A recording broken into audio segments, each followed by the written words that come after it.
मित्रांनो, आजच्या कथेचे नाव डॉक्टरांनी माझ्या पुचीची मालिश करून दिली.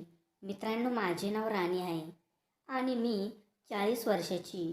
माझी उंची 5.5 फूट असून माझ्या छातीची साईज 36ची आहे. मी दिसायला खूप देखणी आहे आणि मी आमच्या एरियामध्ये खूपच फेमस आहे बरं का मित्रांनो. माझा स्वभाव खूपच झवाडा आहे. मला सतत कोणी ना कोणी तरी झवायला लागते मित्रांनो. एकदा मी घरी अशीच काहीतरी काम करत बसले होते बरं का. तेव्हा अचानक माझ्या पोटात दुखू लागले. सुरुवातीस मी थोडे दुर्लक्ष केले, पण नंतर ते जास्त वाढले. त्यामुळे मी डॉक्टरांकडे जाण्याचे ठरवले. मी आजवर केवळ आयुर्वेदिक औषधं घेतले होते. त्यामुळे मी जेव्हा माझ्या नियमित डॉक्टरकडे गेले तेव्हा मला समजले की ते कुठेतरी गावी गेले आहेत. ते बघून मी मला माहीत असलेल्या पण कधी न गेलेल्या एका आयुर्वेदिक डॉक्टरांकडे गेले. त्याचे नाव राजेश होते. त्यांना मी कधी भेटले नव्हते. मी तिथे गेले आणि माझा नंबरची वाट बघत होते. माझा नंबर येताच मी त्यांच्या कॅबिनमध्ये गेले आणि समोर जे बघितले ते बघून माझे मन एकदमच उत्तेजित झाले. माझ्यासमोर एक साधारण 25 वर्षाचा एक तरुण बसला होता.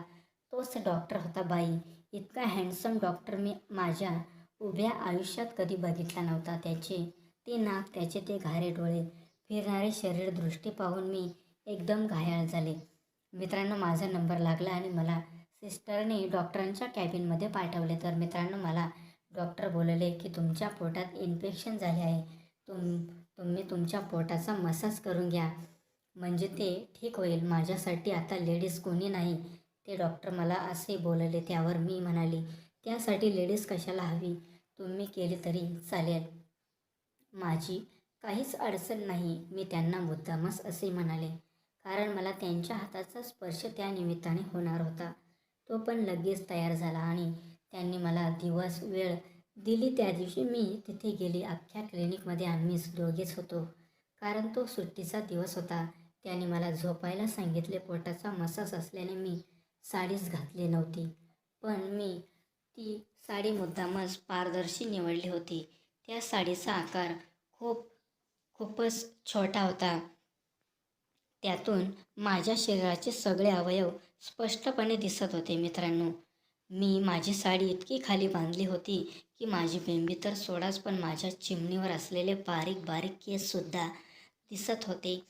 ते बघून त्याची नजर बदलली. मी लगेच माझ्या सरहित नजरेने टिपली देखील.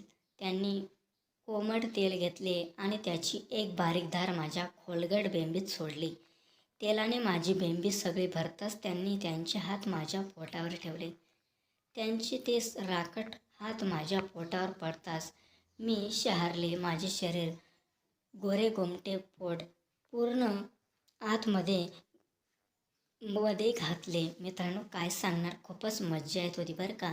जेव्हा तो डॉक्टर माझे पोट चोळत होता मित्रांनो, तो माझे पोट असे काही चोळत होता की मी काहीही त्याला बोलत नाही.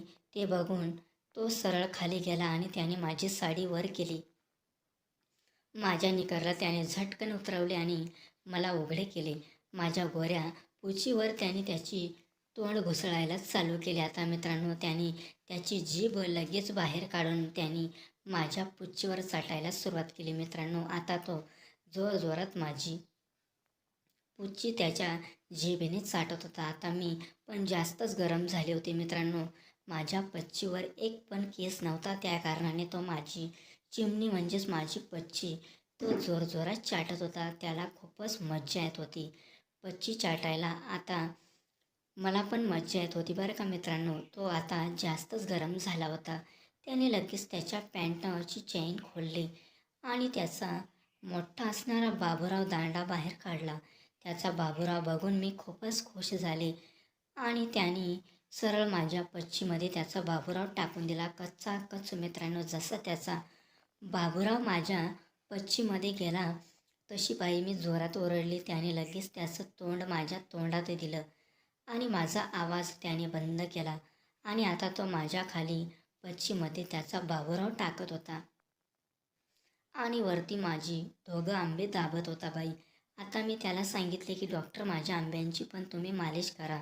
मग ते माझ्या आंब्यांच्या आंबा त्यांच्या तोंडात घेऊन त्या माझ्या आंब्यांची मालिश ते करू लागले.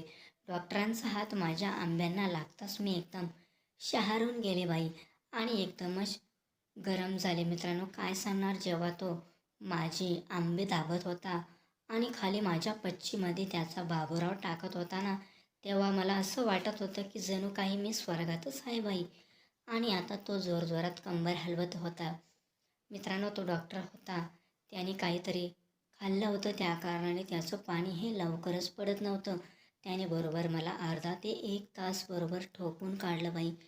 आणि नंतर त्याने माझ्या पच्चीमध्ये त्याचं पाण्याचा फवारा सोडला.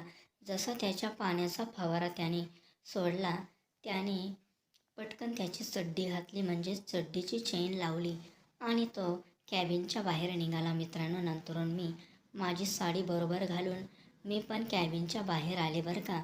त्या दिवसापासून आता मी रोजच, म्हणजे 2 दिवसांनी 3 दिवसांनी रोजच त्या डॉक्टरांकडे मालिश करायला जाते. जर तुम्हाला पण मालिश करायची असेल ना मित्रांनो, तर मला कमेंट करा बरं का मित्रांनो. मी त्या डॉक्टरांना नक्कीच तुमचं नाव सांगेल. मित्रांनो, सध्या तुम्ही आपल्या कथा शेवटपर्यंत बघत नाही आहे मित्रांनो. मित्रांनो, माझ्याकडून काही चूक होत आहे का ते मला सांगा, म्हणजेच मला कमेंट करा. मला सांगा की तुमच्याकडून वहिनी तुमच्याकडून चूक होत आहे, तर मी माझी चूक नक्की सुधरेल.